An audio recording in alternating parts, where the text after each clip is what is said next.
صباح الفل، صباح الجميل، نهارنا زي الفل ان شاء الله. ازيكم يا حبايب قلبي؟ عاملين ايه؟ يا رب تكونوا في احسن صحه واحسن حال. النهارده بقى قايمين جهانين كده، عايزين نفطر اي حاجه خفيفه من قلب البيت. فقلنا نعمل حبه شعريه كده بلبن، تحفه وجميله، على من قلب بيتنا، وبحته زبده مسكتها حمرتها اهي، حطيت عليها حبه سكر، نحطها بقى في الاطباق وبنغلي اللبن. احلى اكله، اكله صحيه مفيده وخفيفه. نحطها بقى دلوقتي كده في قلب الاطباق. بسم الله الرحمن الرحيم.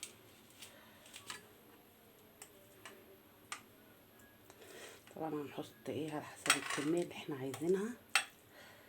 احلى شويه شعريه كده تحفه بالزبده، ريحتها جميله جميله جميله.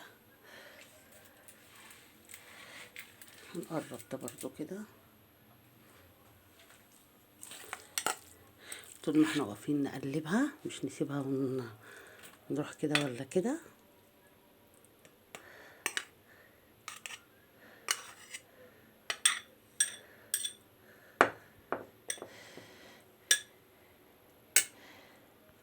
ادي الشعريه تحفه وجميله.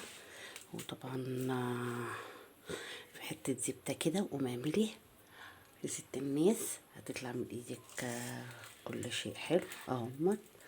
لازم كده بقى، العين بتاكل قبل البق، لازم نزوق كده ونرتب ونقرر هنعمل ايه. الشعريه بقى طبعا جميله ومفلفله، بس ولا معجنه ولا حاجه، اهي انا لك واحده بواحدتها. الحمد لله على اللي احنا فيه، وربنا يعيننا ويعين الناس كلها على اللي هي فيه، ويقوينا ويقوي الناس كلها. انا طبعا غاليه كده لبن. بسم الله الرحمن الرحيم. طبعا اللبن على حسب الكميه اللي انت عايزاها. بسم الله الرحمن الرحيم، اللهم صل على النبي كده. سمي بالله كده واحنا بنعمل حاجتنا. قومي فكري وقرري واعملي، مش تندمي ابدا.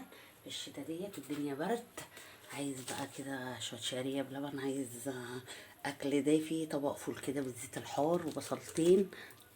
اي اكل في البيت نعمه الحمد لله. وانا معايا كده رشه سكر بودره، طبعا انا مش هكتر قوي، معلش بقى، وهدوات هنا كده.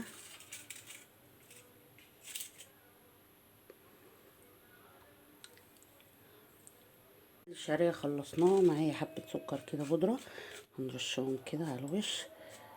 انا طبعا حاطه في الشعريه، مش لازم نكتر السكر، يعني نقلل من السكر، نقلل من الزيت، نقلل من الحاجات اللي هي الضاره الوحشه ديت. يلا قومي فكري وقرري كده، واعملي طبق الشعريه كده باللبن بالقشطه، جميل جميل، ريحته جميله بحته زبده. وفكري وقرري واعملي يا ست الكل. احلى حاجه هتطلع من ايدك. كلوا وتدفوا وبألف هنا وشفا، وربنا يكرمني ويكرمكم ويعين كل الناس على اللي هي فيه. احلى فطور مع ام احمد في المطبخ. يلا قومي اشتركيلي في قناتي ودعميني كده، وشكرا ليكم، والسلام عليكم ورحمة الله وبركاته.